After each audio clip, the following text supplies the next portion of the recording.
ScreenAgers, welcome into this very special episode of the Canon. My name is Raf, and I'm joined today by the one, the only, Mr. Duke. We have a very special episode lined up for you today. We're not going to be talking about a movie. We've decided during this sort of break period between seasons, we're going to try to release some special episodes to keep feeding everyone content, because I'm sure you miss our lovely voices, and also to just explore a lot of stuff around the canon and not just talk about the movies in the canon themselves. So what we're going to be doing today with Duke is we're going to be talking about sort of how the movies that are in the canon came to be in the canon. We're going to go through all of that background information with Duke, but I just wanted to give some background for our listeners out there, because I don't know if we've done this yet, but we've, in 3 seasons, almost 50 episodes of the canon, Duke has been on time after time. I probably referred to him as the godfather of ScreenAge Wasteland, among other things. But really, Duke is essentially our editor-in-chief over at the ScreenAge Wasteland website. He does everything in terms of organizing article series, lists, making sure that we have write-ups for those lists, making sure that our publication scheduling is, up to snuff and all that stuff. Like, really, the website couldn't run without Duke. He is like the leading force that organizes everything. So I feel like editor-in-chief, I know that's probably not something that you would call yourself, but that's essentially what you are for the website. So with all of that, because Duke is so not even involved, but really the driving force behind making sure that the website exists in the way that it does, as our fearless leader, I wanted to have Duke on to talk to us about how the movies within the canon, the list as it currently exists, how it came to be. Duke, how does that sound to you? Also, how are you doing today? How is everything? How's life? Today has been good. Finally, getting some nice weather. So, yeah, can't complain. That wise, life is going good. As for the editor-in-chief title, I like to just personally call myself managing editor, because it feels slightly less official, slightly less important. Mostly, I just the only reason I would be in the position you've described me as was because I'm a lot younger than all the other writers and the founders, so I had a bit more free time to kind of focus more on the site stuff. So that's kind of how I kind of transitioned into the role I have currently created for myself. So managing editor, because I just kind of manage everything, but I don't really, it's still a very much team collaboration when it comes to features for the site and the layout and all that. That's still kind of the core 4 of us now, me, Dahl, Alvarez, and Sailor. But yeah, happy to be Hopefully on again to kind offended. of explain the canon. It should be a good hour or so. Yeah. So we'll probably keep this a little bit shorter than some of our typical episodes, because again, we're not going into any specifics of any movies or anything. We're just going to talk sort of more generally about this stuff. So Duke, I guess we're ready to just jump right in to understanding how these movies got into the canon. Yeah. So to start us off, let's ask the big, sort of existential question that everyone has top of mind.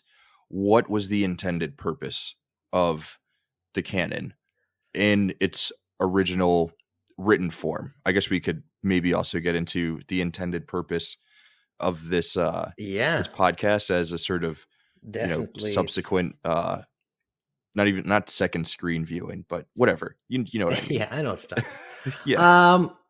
The canon, like ScreenAge Wasteland itself, kind of has a long, complicated origin, which I'll try to sum up. So, ScreenAge Wasteland is a site that evolved from a different website that evolved from a Discus channel, which is a commenting service that we use on ScreenAge Wasteland. And that channel evolved from a comment section of a different website. So we were all commenters on a different, well-known film and TV website. I won't say the name of. Redacted.com. Yeah, they got rid of discus comments. I call it discus. I think it's discuss comments. Someone made a channel. This is back when they still had anyone could create a channel. Someone made it, and that's kind of where we would just be posting links for news. We'd be talking. I think someone eventually, I don't know who it was, kind of wrote like, "Hey, let's talk about this movie," and everybody had a good time there. And then somebody said we should be doing articles about the AFI's 100 Years, 100 Movies, Mm-hmm. and which is the American Film Institute. They put together a list in 1998. They updated in 2007. It's kind of like 100 films that are just the best. Films that need to be watched. Films, Casablanca, Citizen Kane was on there. A lot of older films with some newer ones like E.T. Mm-hmm. And so kind of we started doing that. And then when we moved to a website, the first website, that's when we kind of redid some, really fleshed them out into full articles, because on the Discuss channel, you were limited. The word count, I think, was very like 300 words or something like that. So we were trying to get through all 100 movies. We never did by the time. And so when it came to launching ScreenAge Wasteland, the decision was, instead of redoing AFI's 100 Years, 100 Movies, why don't we Mm-hmm. put together our own collection of movies that we think are sort of essential watches? Anyone who, maybe is 12 or 10 or, is just coming to film for the first time and are looking for movies, to expand their knowledge of the industry Mm-hmm. as a whole. So yeah, spoiler for listeners, the canon itself has way more than 100 titles in it, and we're definitely nowhere as picky as to what made the cut. But Mm-hmm. yeah, the intended purpose was, it's kind of the successor of AFI's 100 Years, 100 Movies. We're looking from the beginning of film to the present and pulling films that we think hold some sort of cultural touchstone or significance, that we think, if you're getting into movies, this is what you need to watch to kind of, hold your own in a conversation with other cinephiles and stuff like that. Yeah. So you mentioned the AFI list, and I believe in our, sort of mission statement about the canon itself, we mentioned that it's not as, I don't know if the word is selective Or or prestigious, or I don't know, something prestigious like that. as the Yeah. AFI's, top 100. But, you think about some of the other sort of similar lists. You have the Sight and Sound top 100, which is, Mm-hmm. probably a bit more international, a lot more older movies. You have like 1,001 movies to watch before you die, or whatever that list is. You have all of these other sort of lists of essential movies, basically, that people are compiling and putting together. What do you think makes the canon stand out as opposed to those other lists? Why is our list better? Oh, that's a loaded question. And honestly, I can't speak for Sight and Sound's list. It's been a while since I've looked at that one. But I mean, if you just look at what we've already written, or even that has been adapted into the podcast canon, we do have some out there picks that usually might skirt around, like Marvel's The Avengers. Mm-hmm. We think it's like the really Hollywood today. You can kind of look back and say, okay, Avengers kind of started this whole you know, blockbuster, cinematic Mm-hmm. universe, shared universe. Everything's got to have a TV show and it connects. A lot of, but Sight and Sound and, AFI, the Oscars, even, they're not recognizing the Avengers beyond Mm-hmm. special effects. So, we're very, we're not snubby, we're not like, the Yeah, Oscars don't like horror, they don't like superhero movies. We like everything. We we have do writers like that like everything. horror, and we like writers that have superheroes, TV, all Yeah, of this. And kind of when we were putting together the canon, that's where we see all these different tastes that might, get ignored by critics or even, filmmakers. Um, yeah, so we kind of love film. We're not picky. It can be a really low budget movie, and if it's good and it led to something else like The Evil Dead or Halloween, the yeah, first Friday the 13th, we're gonna add it. It's important, and we're gonna talk about it. So yeah, absolutely. I love that. It's very inclusive. It's very appreciative of all different kinds of movies, of different genres, different kinds of movies from different time periods. There are some snubs, which does allow me to preview there what our there are next some special episode snubs, will be, and which will be me and Sailor talking about uh, some of the biggest snubs that we see within the canon. But we're gonna get into kind of how we end up with some snubs and yeah, kind of that process is all because Sailor Monsoon is involved in that snub process. I will let you in on that a little bit later. um, So yeah, yeah. I mean, look, the snubs. It offers us a good opportunity to create another episode around some of those other movies that we would have liked to see in the canon. But I do think that it is important that movies like Evil Dead, or we've already done an episode on Gross Point Blank, which to me like wasn't a movie that I had seen, but you know, because it was listed as essential in the canon, it's a movie that I'm now familiar with, and I can totally see, why that movie can be seen as essential for sort of like the history of like late 20th century filmmaking. So yeah, yeah, yeah. it is very It's it's an it's interest. interesting because also one of the kind of when we're doing the AFI, the idea was, we should be picking films from the AFI that we hadn't seen before. So we're going to pick a film, watch it kind of for the first time, and then share our thoughts. And, now for the canon, we don't, I mean, we let people pick whichever movies they want to cover, but, I think most people go to what they know, which again helps Mhm. when you're talking about, why is this movie essential in that. But occasionally we do get somebody who will pick a movie they haven't seen before, and you get to see that through their eyes for the first time, and that's also just great. So yeah, you do find out, especially I'm sure doing the podcast, Raph, how you get to watch all these movies like Gross Point Blank and kind of learn something you haven't already about the film and kind of open Mhm. your eyes to it. So yeah. Yeah, it's really great. It's a great opportunity to watch movies that I love, to watch, to give a second chance to movies that I maybe didn't love the first go around, and to check out movies that I hadn't seen before, and to understand all of them as movies that are essential, movies that we love, movies that enrich uh our love of cinema, and like why we've all come to movies as a thing that we love and enjoy, and an art form that we appreciate. So I guess it's kind of a good point for me to transition to sort of the intended purpose of the podcast version of the canon, which we've spoken about a little bit on various episodes, but haven't really had just like an episode like this to really just talk through it. But when I approached you about, turning the written canon into a podcast,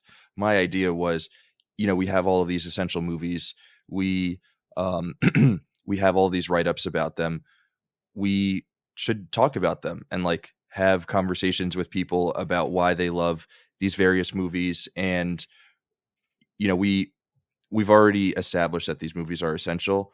And for me, uh with as being like a film lover, particularly on the internet, whether it be, you go on Reddit, or you go to all these different sites, and you're in the comment sections, and like a lot of times the comment sections can be really like gross and vile. You Hmm. watch YouTubes, you're on Twitter, and a lot of the discourse is just like really negative and hot takey. And I sort of thought that the canon would be a good opportunity for us to just like remind ourselves of why it is that we love movies, and using this list that the ScreenAge Wasteland contributors had already put together of movies that we love to remind ourselves of why we love movies. So that was sort of my idea with supplementing the Yeah, list no, and that that had just already been built. builds kind of on the whole message of ScreenAge Wasteland, which is because we all originated, at least the original pack, I should say, Mm-hmm. from the discuss comment section. We were aware of, I don't want to throw the word toxicity around, but yes, the debates where it just gets kind of, where it goes to where you're not even talking about the movie. You're talking Mm-hmm. about social issues, politics, or actors and their personal lives that have nothing to do with actually the topic at hand. And we just want a place where come here. We don't care where you're from in the world, what your background Mm-hmm. is. Really, if you love this film, tell us why you love this film. Let's have a conversation about that.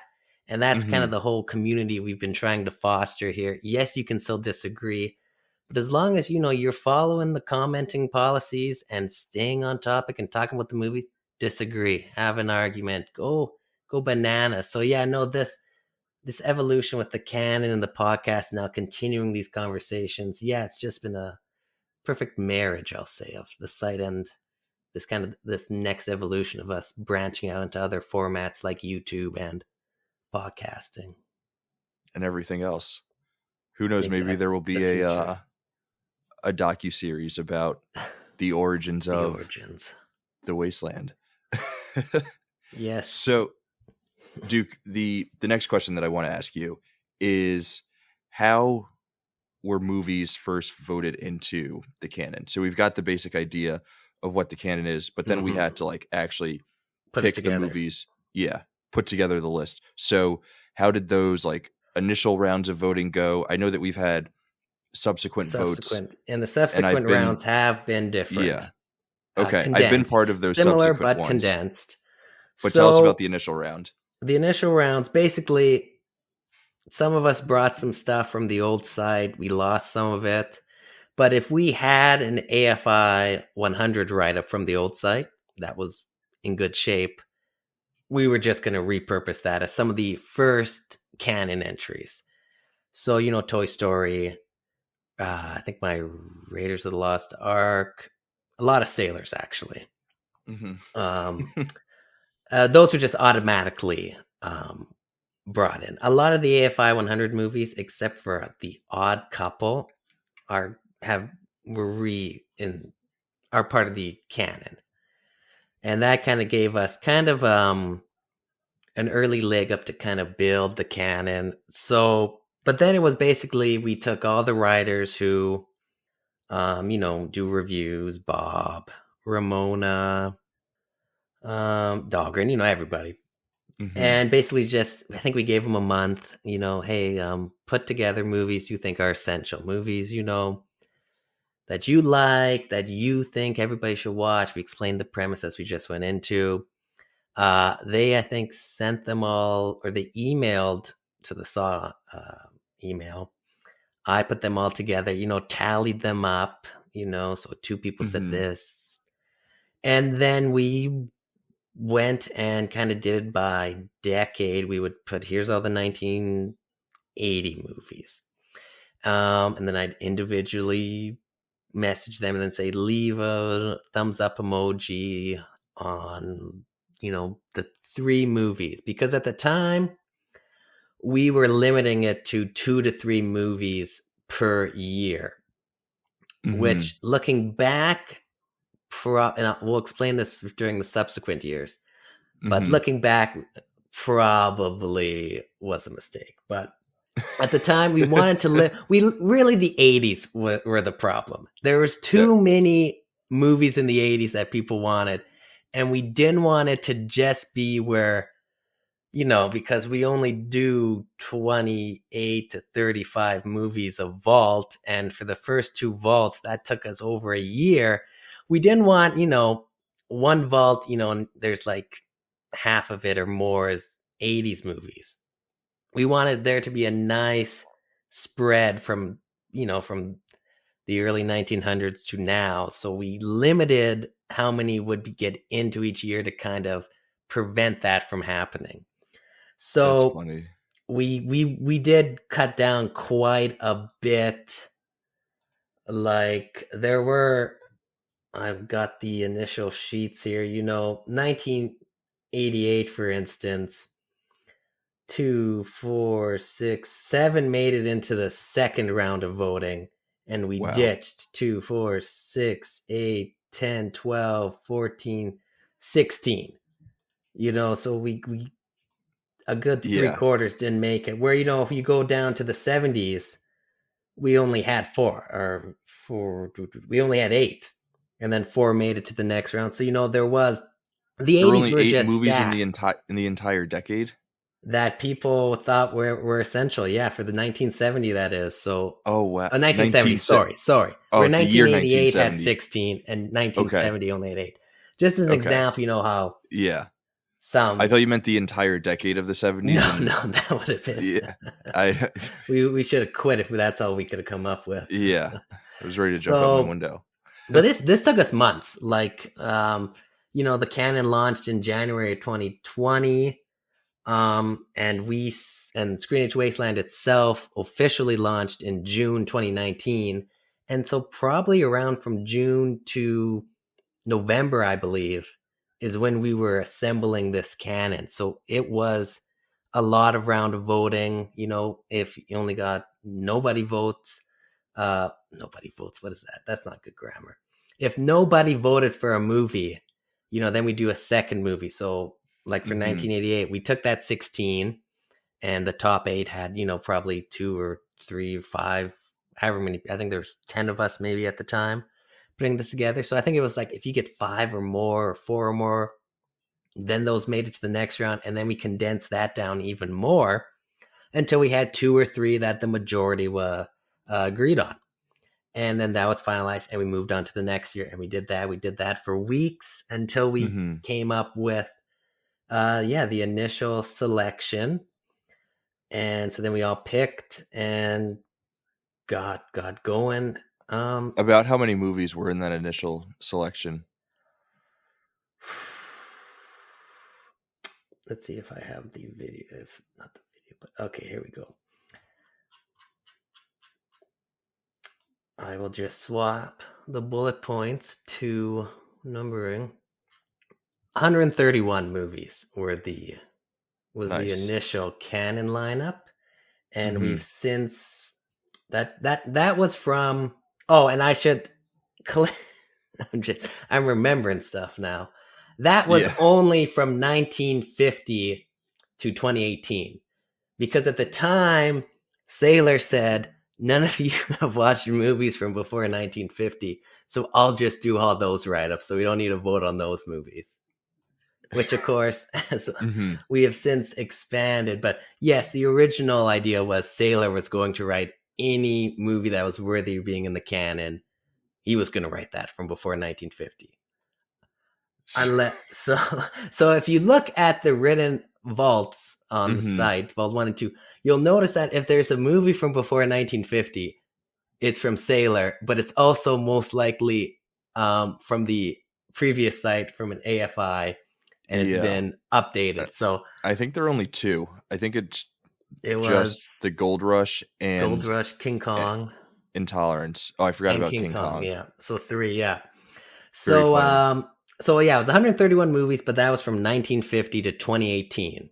Yeah. And that kind of got us going. And then there was kind of as it was always the plan to, flesh out the before 1950. But then I think when you kind of started had this idea for a podcast, I know you came to me and said, is there anything from before 1950? Like, we're citizens. Yeah, we need to fix this. So then it was decided, okay, I don't want to get too ahead. If you want to ask some more questions about the initial before I start talking about the subsequent. We'll circle back to the subsequent votings. One of the things that I wanted to bring up that I thought was kind of interesting about just like that initial round of voting, and there being so many movies from 1988 as opposed to something like 1970, it is kind of interesting, the question of the like subjective versus objective, which I think objective is like a silly word to use when talking about movies, Mm-hmm. because everything that we interpret in terms of movies is like inherently subjective. But trying to like understand, oh, like, hey, this is a movie that's essential to me. So like for me, like Home Alone is like my most essential movie. If you want to sort of understand my like childhood and like family life growing up, and also my taste in movies, my sensibilities around humor, things like that. Like that's an essential movie to me, but I don't necessarily know that Home Alone is an essential movie within like the grand scheme of cinema. But if I Yeah. were part of that initial voting, like that's probably a movie that I would have voted for, just because that movie means so much to me.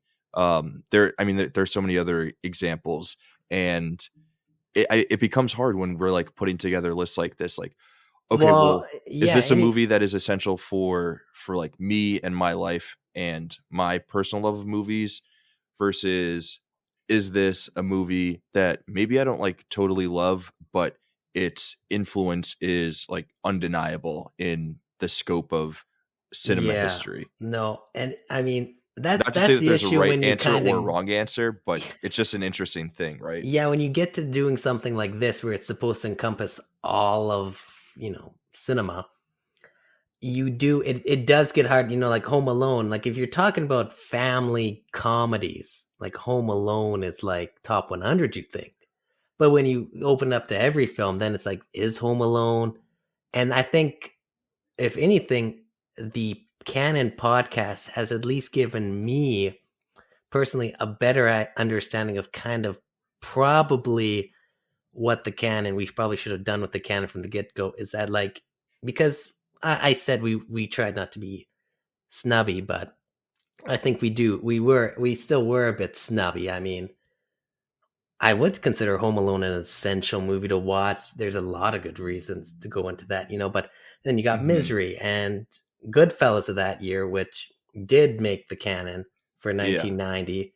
I mean, Goodfellas And is another essential movie, like for me personally, yeah, and and could maybe be argued that it's essential in totality for people. but Misery and Goodfellas and Home Alone are all they're very different movies. So the judging of there was some back and forth and discussion, I remember. And I mean, even now you get there's conversations internally where it's like, I don't know how, like, why did that make the canon?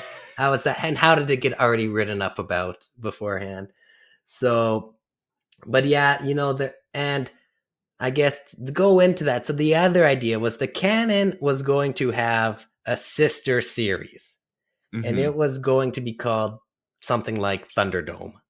Hell yeah.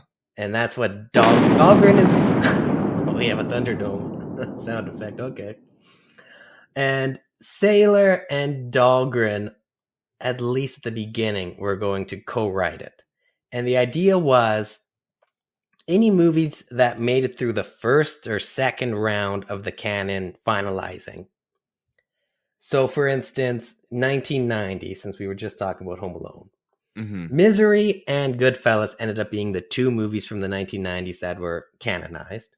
Mm-hmm. And then Home Alone and Miller's Crossing were kind of the runner-ups. The ones that nice. just didn't get enough votes of the majority where we thought, okay. And so those two movies would have eventually been part of the Thunderdome, which is where we're going to pair all of these, runner-up picks against each other. So Home Alone with something like maybe 1993. Another close runner-up was The Nightmare Before Christmas. So we're going to pair up maybe Home Alone and The Nightmare Before Christmas. Battle of the Christmas, maybe.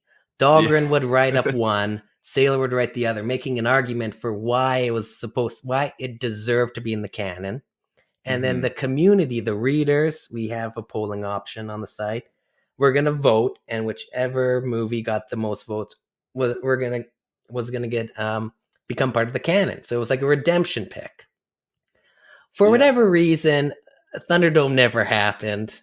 of course. Um, and so eventually we will do a redemption draft, maybe in a couple years, once the canon starts getting mostly all written. And so you will see some of these movies like Home Alone, White Men Can't Jump is another one, Heat, Love that movie. Sixth Sense. We have all these great movies that are just hanging on, Iron Hmm. Man, Hangover, um, John Wick, even, didn't even make the cut. So all these movies that you look back now and kind of think, I'm surprising it didn't make it.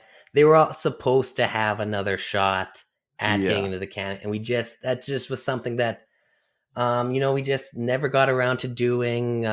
Sailor blames Dahlgren, Dahlgren blames Sailor, bring him on sometime. I'm sure Sailor will We're airing the dirty laundry. I next love it. next week or whenever the next bonus episode drops. You're gonna have to, and you guys do your 10 movies, you'll have to remind Sailor, hey, some of these might have been in the canon if Thunderdome had actually happened. So that Okay, was the so idea, and eventually you will. So I'm sure yeah, you and Sailor next week will do this, and maybe in 2 or 3 years some of those picks will end up we'll end up in getting canon. the So official canon. So we'll see. It's an ever growing list. Okay, yes, so with the always. Thunderdome stuff, and you spoke briefly about the 2 year or the 2 movies per year limit. 2 or 3. So it was mostly 2, and then Yeah. if just the year had too many good movies, we would do a third. But it was mostly So 2. We mostly how was restricted it to 2. how was that factored into like subsequent viewing or subsequent votings? Has that factored in to any of those subsequent votes that we've done, or are we Well, still looking at 2 movies, maybe 3 movies per year, depending on well, how voting goes? let me tell you, for the so we have a rule. And so when we did this, it was 2019. So Mm-hmm. we went up to 2018. Mm-hmm. And even then, 2018, the movies that, it was too early, I think, to kind of get a grasp of what movies are going to actually leave a mark. Yeah. Because, you can say now, what do we see this year so far? Kingdom of the Planet of the Apes, Furiosa, like what's Dune coming up? 2. Dune 2, like, now you can say, oh, Dune 2 is, but without having some time pass, Mm-hmm. like a lot of these films, that everybody raves about now, in the initial couple of years, some critics didn't like them, audiences didn't like them, and then they become a cult classic, and then, that's where it kind of becomes a whole new conversation. So when we went back for subsequent years, we did at least a minimum of 2 years. Mm-hmm. So earlier this year, at the start of 2024, we did 2021 movies. So it's 2 full years, I should say, have to pass. Yeah. So 2022, 2023, and then at the start of 2024, we did 2021. And even then, that was almost like there was a few people that were like, I don't think, these are that good of the picks of the movie. So I'm thinking we're probably going to even stretch it again to 3, Yeah. because it's not like we're hurting for movies to write up. But I think just, because who watches? I'm certainly not going to watch every movie that comes out this year. I certainly haven't seen every movie that's come out in 1990. But the longer it goes, the more time people have to actually kind of get a chance to see more of the movies of a certain year and kind of Yeah. form a better consensus of what were the movies. Though, of course, 2023, it'd be hard not to think Barbenheimer is Mm-hmm. that's already the cultural. Those are locks, right? They have to be. Godzilla -1 people are raving about. Will that hold the test of time? I guess we'll find out. So it is interesting, because if we did it now, if we would have done 2023 at the start of this year, it would have been Barbie, Oppenheimer, maybe Godzilla, maybe Killers. There's probably a couple other good picks, but maybe in 3 years' time Barbie and Open, yeah, they seem like that, but maybe Godzilla will fall. Yeah. Maybe Killers will be Ironclaw remembered. gets a second wind, and like, Ironclaw, everyone's like, oh, this was the best movie of 2023 A24 by a long shot. A24 like dropped the ball on marketing that for campaigns, like so good. Duke, I think another Saw interesting, gave Ironclaw what it needed. So very true. Should be another episode about the Saw Awards. There should be. Another question that I wanted to ask is like, do you think with the 2 movies per year, we then like maybe award some movies that could have been left off? Like, okay, we need two movies from this year, and it's really just a year that has like maybe one essential movie. Like I think about 2021, that was what? That was a COVID year where there weren't a lot of movies. Sorry. There weren't a lot of movies that were coming out because the industry was totally shaken up by COVID. So a lot of things that were going to come out that year, got pushed. Yeah. So then 2022 and 2023 end up being these like massive years for movies. Whereas 2021, like, yeah, there were some really enjoyable things to watch, but like maybe nothing that will last the test of time. Yeah. Well, and that's just one example of a year. That's an issue we came up, that kind of got brought up during this year, because this year at the start of 2023, we did 2021 movies, but we also did every movie from before 1950, as well as 2005, and there was one other year, I think it was a 60, something maybe 1960, where during the initial voting process, there wasn't really a definitive decision of what movies from 2005 are actually worthy of the canon. So we redid that. We added you, Raph, since the canon, Jacob, another canon regular, RJ. So we gave them a chance. Shoot us some 2005 movies. Shoot us these movies. Let's see. And eventually we did pick a couple. There was some mixed response already on it. And then Sailor was like internally, I don't even know why not every year should be in the canon, which goes against what the canon we decided upon at the beginning was we need at least one film. So again, as you go into this process and you're, 4 years deep now, you do look back and say, okay, we should have fixed it. One thing, not every year needs movies. And if not every year needs movies, then certainly if 1988 has like 6 amazing canon-worthy films, all 6 should go in. We shouldn't be limiting it to 3. So that we can squeeze in a movie from 2005 that, not to pick on 2005. Not to pick on 2005, but, and then, so, we are learning. It's an evolving process. If we had to do it again, we probably wouldn't even pick, like 2018 would probably be where we would stop still. I don't think the last 5 years are something we should even get into yet. No. But I will say that 2021, 2020, 2019, we are getting some really diverse drama, indies.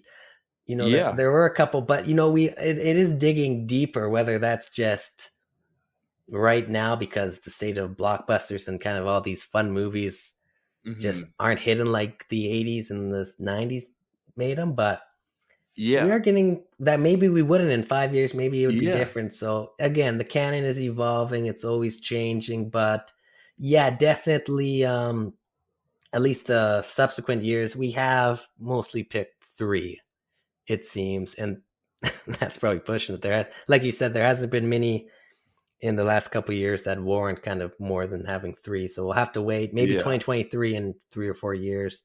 I mean, 2019 has I think 6 movies that could good that the argument could be made for. I'm just happy that we didn't vote Joker in. So Joker you said was nowhere near on the runner-up list. I was nowhere. I was ready to quit the site if we had voted Joker in, because I know that people love that movie. I think that it's not worthy of the acclaim that it received, and there are many other movies that we could point to instead of that as good examples of whatever it is that movie claims it wants to do.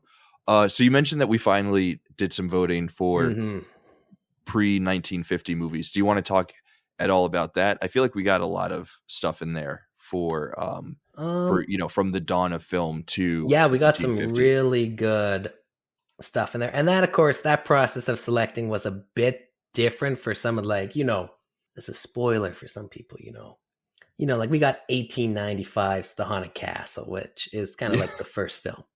And so, of course, not everybody's seen that. So, that kind of, if someone just nominate that, and I'm looking at the votes, I'm just doing a little Wikipedia, and okay, Mhm. read it. Oh yeah. And Trip to the Moon, Great Train Robbery, Mhm. 1902, 1903. Not a lot of people are going to see that. So the voting, for a Mhm. 1950 film, one movie might have 5 or 6 votes, where these guys might just have 1 or 2. But that doesn't mean they're not going to get in. It just means you kind of have to evaluate them a bit differently and kind of look who's voting this, who had voted for it, and stuff like that. And then you go through the process. So there was I think 1 or 2 rounds of voting. Maybe just the initial poll. I kind of added them all together, sent it out. Everybody went and voted on Yeah. like Well, a there was Google nominations Docs. and then voting, right? Yeah, Yeah. and kind of, but there was like a really good poll. Like again, since we kind of had shifted away from. I mean, we did it for 2005, and this was the same time, but especially with these older movies, it was a bit more loose in terms of years. I mean, I think we do have a Mhm. movie of year until like 1920, Like going back from 1919. Yeah, like 1950, there's at we least have a one movie from yeah. 1919 to present, or Yeah. 2021. There's at least one movie. And then before that, because the film was still just Yeah. getting to what it is now, you get The Haunted Castle in 1995, Trip to the Moon. So, and then you could see, so there's a lot from, the 20s and stuff where only one made it. I Mhm. think that's fine. I think probably more movies from modern days that we have 3 for a year Yeah. probably could have only done one. So again, we're growing. There's some really good movies. There's some Vault 4 was the first Vault that kind of had the entire complete canon lineup. Yeah. So you're getting some really good ones later this year. We announced them already, so you can go on the site, look Vault 4. Bride of Frankenstein. We got Casablanca. We got Treasure of the Sierra Madre. Just some really good, movies that you've heard about for years, decades, Mhm. So Maltese Yeah. Falcon, yeah. So it's going to be a good lineup. And moving Great forward, we stuff. got a really good base now to actually kind of make this the definitive watch list of essential movies. So yeah, I love it. How many movies do we have now? So we had what, 132 after the initial vote, and we're up to how many yeah. now? Oh man, I would have to count them because I have 2 separate lists and I did not add the new ones to that first list. And the other list is just movies that haven't been written. But Yeah. I think it's north of like there's probably 250. 200 now. Let me see. I can do a quick little count. Roughly 230. And again, once we dwindle that down some more and get the written articles up, we will do a redemption draft. Maybe we'll even open that up to the public. That could be fun. And probably just say, add maybe 20 more, 30 more, try to get to a nice round number. But again, if we keep adding more films every year, that number will change. So, but we will do a redemption draft and kind of, we're learning and Yeah. we're trying, but yeah, It's great. it's, It's awesome. It's been awesome to, to see it both from like initially as a fan of the website, then to someone contributing to the website and writing my own canon articles, to then, being able to be a part of uh the sort of next steps of the website with this show. It's been really cool to yeah, this watch. podcast And has been great. Just another mm, great extension. And yeah, just seeing the canon adapted in a new way, it's just very complimentary. You can, if you like reading, you can just read it. But then if you don't like reading, you can yeah, just listen and yeah, learn something new. And yeah, it's just great having, bringing everybody together and kind of chatting about it. It's like just seeing the comment section come to life and yeah, hearing it. So yeah, no, it's all been great. You've been doing good with the podcast too. So thanks. I appreciate that. I needed that. maybe oh woo. Good for us. Maybe the Thunderdome needs to come back as a podcast exclusive. We did it. Maybe. And we'll just have Sailor and Dahlgren go at it. Each Oh, episode will just be them debating, like first take style. our listeners don't want to hear that. Don't want to hear Sailor that We much. have this show that its aim is to be extremely positive in its outlook on movies and all of that stuff, and very collaborative and friendly and all of those good things. And then we can do the Thunderdome. That's just vile, spewing hatred, debate, style podcast. That would be fun. Exactly. We would have the best of both worlds. Well, Duke, this has been, really great to learn about Hey, it's been fun. How it is that the canon came to be in its current form. There's still so much more that we have, to do with it. I don't know how many articles there are actually written on the website. There's 3 vaults of 28. So do like the math. 80-ish. And then the Vault 4, which we're in the middle of publishing, will have 35 all said and done if things go according to plan. So nice. So, every Thursday pretty much, except for the odd week, we're really kind of trying to condense the timeline of publication. We used to do it every other Thursday, but every other Thursday, and then sometimes we have to move stuff that means we're not going to get the canon done until like 2030. So we're condensing it, working on it so that we can actually, if something happens, we can just actually get the canon finished. So yeah, we are condensing it. So like this time, every Thursday, pretty much, there should be a new canon for you guys to enjoy. Lord of the Rings, Incredibles, we just did. Nice. Yeah, there's some really good ones, really good discussions in the comments. If you want to create a Discuss account, I call it Discuss account, DISQUS, I think, .com. Yeah. Make an account. We're buddies with them, so they're good. They're good people. Absolutely. Yeah, and the comments are great. It's a good place to hang out and, talk to people who have cool movie opinions and thoughts about stuff. All of the write-ups are super fun, and there's a great team of writers, so you get to see everyone's different thoughts about the different movies, and you get the blurbs from different writers, which is fun.